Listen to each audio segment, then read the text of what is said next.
De façon plutôt spectaculaire, au ministère de l'Agriculture, on avait organisé cet après-midi une table ronde agricole. Tous les syndicats étaient présents, depuis les représentants de la FNSEA qui portaient chacun un maillot de l'équipe de France de rugby, jusqu'à José Bové pour la Confédération paysanne. Et ils avaient en face d'eux non seulement Jean Glavany, mais Lionel Jospin. Tout ça pour préparer de façon collective les négociations de l'Organisation mondiale du commerce à Seattle aux États-Unis au mois de novembre prochain.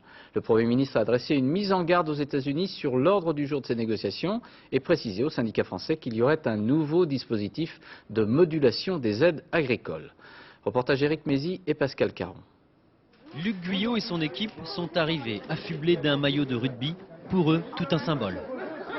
Et si le gouvernement veut gagner demain dans les négociations françaises, européennes et internationales, il faut jouer l'équipe. Alors tous ceux qui ne jouent pas l'équipe, ils jouent contre nous. Voilà. Ceux qui disent qu'ils sont avec les autres pays et non pas avec nous. Premier visé, José Bové, accusé par le leader de la FNSEA d'être un agent double américain. Car José Bové est tout simplement contre les subventions à l'exportation qui ne profitent qu'aux gros agriculteurs. Dans cette ambiance pas très sereine, Lionel Jospin a dû jouer les arbitres. Lors de cette table ronde, le Premier ministre est pourtant resté très technique. Pas d'aide vraiment nouvelle annoncée, sauf pour les producteurs de fruits et légumes et les éleveurs de moutons.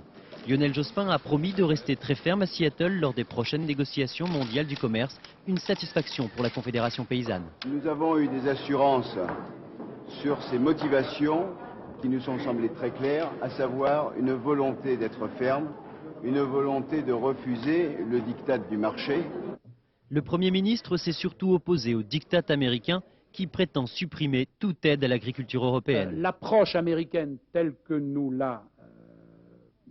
l'apprécions aujourd'hui, essentiellement centrée contre les mécanismes de subvention européens, nous paraît inéquitable, ne prend pas en compte les aides à l'agriculture aux États-Unis qui sont bien supérieures à celles qui sont accordées au monde agricole dans l'Union européenne.